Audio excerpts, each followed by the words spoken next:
welcome to Storytime with Mr. Ryan. Today's story is based on the classic German folk tale, The Sorcerer's Apprentice, by Johann Wolfgang von Goethe. It is a wonderful story. You may have seen the Disney retellings of it, of a sorcerer's apprentice, of a young boy who is too lazy to do his own chores, so he uses some dangerous magic to have the chores do themselves. But as we will find in the nature of a cautionary tale, it doesn't quite go according to plan. Today's story is Schnitzel, a cautionary tale for lazy louts, by Stephanie Shaw, with illustrations by Kevin M. Barry. Let's hop on in, shall we? I am Apprentice Schnitzel. I once served Sir Willibald. His wizardry was world-renowned, and I was quite enthralled. But Willibald was very strict. His rules were etched in stone. My duty was to clean the house and leave the spells alone. No shortcuts to be taken, no task too large to shirk, but I was quite a lazy lout and did not like to work. Before I went to bed one night, I read chores from my list. Be sure to vacuum every room. No corner should be missed.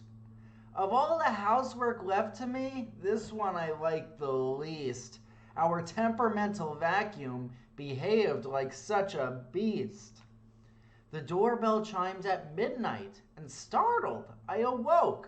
A stranger stood upon the porch, draped in an opera cloak. Good evening, oozed the salesman. His face was ghostly pale. If you have a vacuum problem, I have just the thing for sale. Allow me in to demonstrate. I'll finish in no time. I'll do your work. You'll rest in peace, and I'll not charge a dime.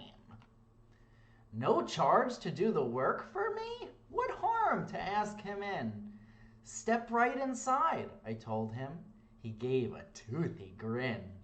With a flourish, he unveiled the thing and plugged it in a socket. The motor roared and flames shot out. It took off like a rocket. It gobbled up the cobwebs and then clung to drapes and chairs. It scarfed up chunks of mud that stuck to carpeting on stairs. It devoured the umbrella stand and then the hallway mirror. It gobbled everything in sight, from floor to chandelier. I watched in horror as he worked, the vacuum cleaner slurping, consuming tables, rugs, and lamps, exhaling sounds like burping. It swallowed all the dishes from the cupboards and the sink. It even ate the garbage, leaving nothing but the stink. P.U. There was little left to vacuum once this inhaling broom consumed the household contents and the air out of the room. But finally the thing was full. It belched, I beg your pardon? Digesting the entire house and leaving just the garden? It seems my work is done here, I heard the salesman say, but perhaps I'll have a little bite and then be on my way. What possibly could save me from this ghastly twist of fate? I wish I'd done the work myself, but now it was too late. Poof! I found myself back in my room. The house was as before, and a scowling wizard Willibald was standing at the door. Amid the dust and grime and mud, the garlic fumes were thick. He handed me a mop and pail. You'll find these do the trick. Since then till now I do my work and all that it requires, never more to ask for help from door-to-door vampires.